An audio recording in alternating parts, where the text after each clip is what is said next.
Will I treat you good? Jared here, rockroxy.com, 987fm.com. To my left, the sounds. Yeah. Yeah. Have you noticed that with each record, your fan base seems to, it just gets broader and broader, right? It's less of like an indie kind of thing. Yeah. And now you're really reaching, the masses. That's gotta be cool, right? Absolutely, and I think that's the proper way of building a band nowadays, because you can't really rely on MTV. They don't even play music videos anymore. Right. And some radio stations pick up our songs, which is really great, but first and foremost, I think our band has always been growing word by mouth and spread the rumor about, you do a show, maybe 30 people show up, and then the next time you come back, 60 people are going to show up. Right. The sixth time you're there, maybe you sell out the venue. Right. And that's how we've been building up our fan base. You know what's interesting? I heard about you guys. Actually, I first saw the Sounds image from the Foo Fighters video. Oh yeah. Did that help you guys as much as kind of I would have thought it did? For sure. It did. Of course. I mean, it was so flattering when we did a couple of shows with them in Scandinavia. We were like a really fresh band. We just released our first single. Dave Grohl and the Foo Fighters, they got like a pack of 10 CDs of different opening acts that the agency company asked, what kind of band would you like to open up for you guys? So they were listening through all the albums and they said, I like this band. So they picked our band and we played the shows. And he asked us after the shows, like, man, I really like you guys. Can I have a T-shirt? And we're like, man, we just made those. We paid it for ourselves. I'm like, you can have it, but maybe you can buy it. Right. So I actually bought 2 T-shirts. And Dave Grohl bought 2 T-shirts. Yeah, that's cool. because we were so cheap. We're like, we can't give them away.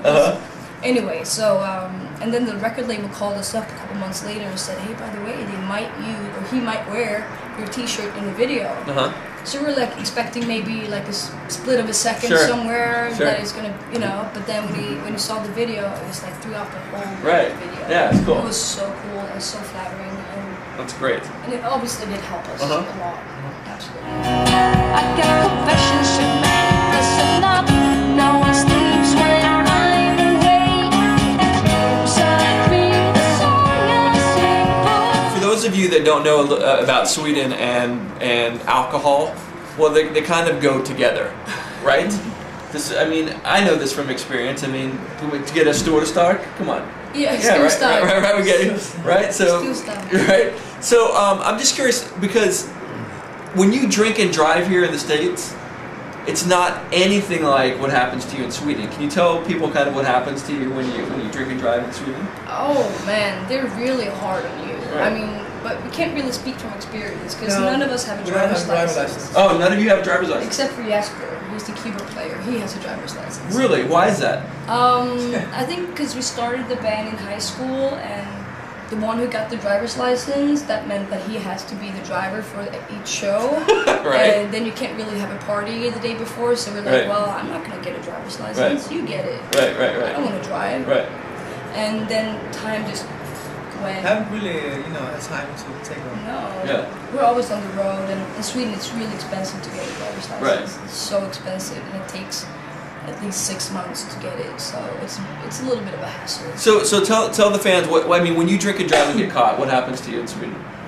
Oh, it depends. Like my brother, he got a really big fine. He was driving too fast and he was drunk, and they took his license away for a year. First time, right?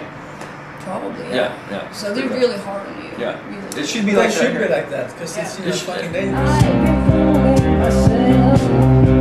I can't explain why I'm still here.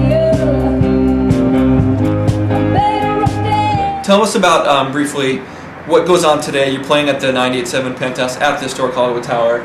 This is going to be a stripped down set, right? Yeah. Acoustic. Do you guys like doing this kind of thing? Both yes and no, I would say. I prefer to do like a real show. Right. That's when I feel,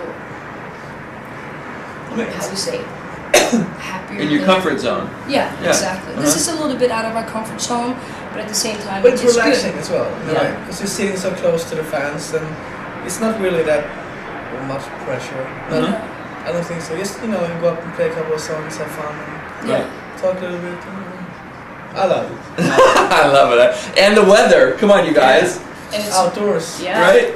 Can't complain. I wanna hear you say you give me something to die for. I wanna hear you say you give me something to die for. I wanna hear you say you give me something to die for. Hey, we're the Sounds, and you're watching RockRoxy.com. That's right. Will I treat you good?